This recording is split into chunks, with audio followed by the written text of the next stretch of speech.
Salut YouTube! Aujourd'hui on est au musée des Archives nationales. On va rejoindre un très bon pote à moi qui est Leicaïste, donc tout ce qui est photo argentique.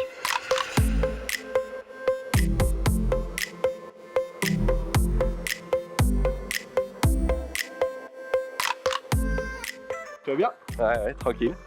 Où est-ce qu'on va aujourd'hui? On va à la Maison européenne de la photographie pour voir une exposition qui s'appelle Love de Ren Hang. Ok. Un artiste chinois et qui a l'air hyper intéressant. Je suis très content que David m'emmène voir une expo où je vais pouvoir découvrir un peu plus cette philosophie autour de l'argentique et de ce travail avec des boîtiers qui ont fait l'histoire de la photo. Bah, on y va tout de suite. Pour aller retrouver David, donc j'ai pris le Nikon Z7. J'ai essayé de travailler un petit peu sur la qualité du son parce que j'ai eu quelques retours par rapport à ça. Donc maintenant je me suis équipé d'un micro-cravate et j'ai mis un Dead Cat sur le Vidéo Mac Pro Plus. Donc on devrait avoir une meilleure qualité de son. Voilà, il y a des voitures qui passent et je pense que vous devriez bien mieux m'entendre.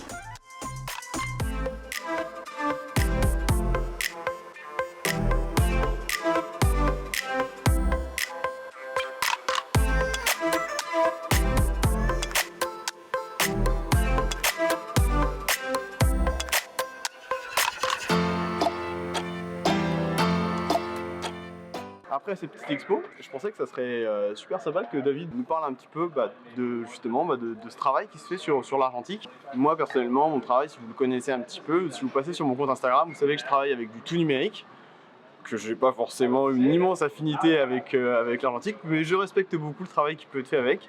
Donc je vais pouvoir te laisser la parole, tu vas pouvoir défendre ton école. Défendre l'argentique par rapport au numérique, la photo argentique, c'est un support en plastique sur lequel il y a un composé chimique qui va être sensible à la lumière, être exposé, puis développé, et on a un objet physique en fait. Et cette dimension physique, elle est assez importante et elle peut avoir une certaine valeur. Et puis l'argentique, ce qu'il y a d'assez extraordinaire, c'est que à chaque fois qu'on recharge pour pouvoir charger, comme ça, pour pouvoir passer au frame suivant, on n'a pas le même capteur.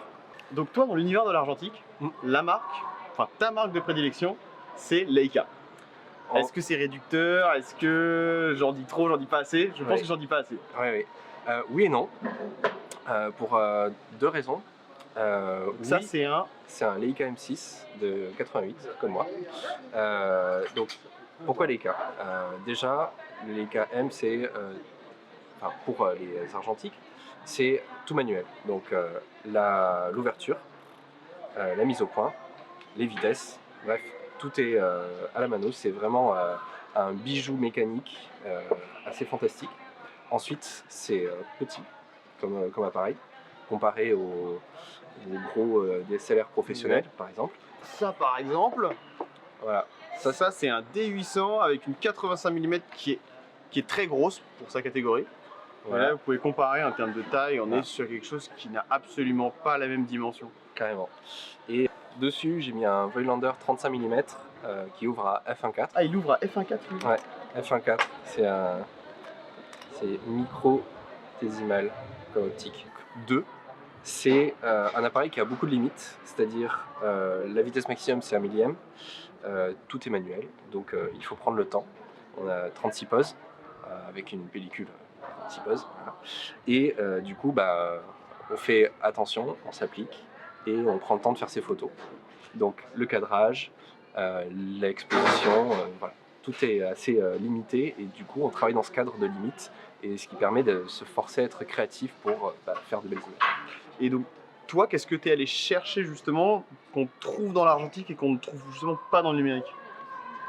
Le plaisir mécanique, parce que un bel objet. Un plaisir de l'objet, ok. Le plaisir de l'objet, ça c'est clair. Voilà, c'est depuis que j'ai commencé à faire la photo et que j'ai découvert que les Leica existaient, et surtout les Leica M. Clairement, j'avais envie de m'en offrir un. J'ai fait mon parcours photo, j'ai découvert ce qui me plaisait, ce qui m'intéressait, j'ai expérimenté, et ça c'est très important, je pense, de se trouver quand on fait quelque chose. Maintenant, je suis très content de ce que je fais et j'ai trouvé ma direction un peu artistique. Donc je fais, je produis et je m'amuse, D'ailleurs, mon hobby, c'est mon je vais plaisir. vous mettre l'Instagram de David va s'afficher Ouais. là. Bon, je sais qu'on n'est pas nombreux sur la chaîne, mais ça peut toujours servir, donc on va le mettre là, au-dessus de sa tête. Et puis, essayez, faites un maximum de choses, produisez, critiquez, autocritiquez-vous, montrez à des gens, et puis acceptez aussi la critique, constructive bien sûr, et voilà. Bah, écoute, je te remercie, c'était super en tout cas. Moi, l'expo, c'était une vraie découverte. Bon, je mets du temps à y venir, mais là, j'ai trouvé mon compte. Surtout Capitane, j'ai trouvé ça vraiment chouette. On en a déjà un petit peu parlé, mais moi, je vous invite vraiment à aller voir l'expo. En tout cas, si vous avez en plus une certaine sensibilité un petit peu mode, Capitane, ça va vous parler, c'est sûr. Je vous remercie d'avoir regardé la vidéo. Moi aussi. J'ai pas envie de vous demander de vous abonner, on n'est pas très nombreux sur la chaîne. Si vous voulez lâcher un petit pouce, un petit like, ça vous a plu, ça vous a plu. Faites-le seulement si ça vous a plu. Surtout si vous avez des remarques au niveau du son, de l'image, ce qui vous pose problème, ce qui vous plaît, ce qui vous plaît pas, mettez-moi un petit commentaire. N'hésitez pas, vous pouvez me contacter sur Instagram, je suis hyper ouvert. Si vous voulez parler photos, vidéos, n'hésitez pas à me contacter, moi ça me fait toujours plaisir d'en parler. Salut David. Salut YouTube.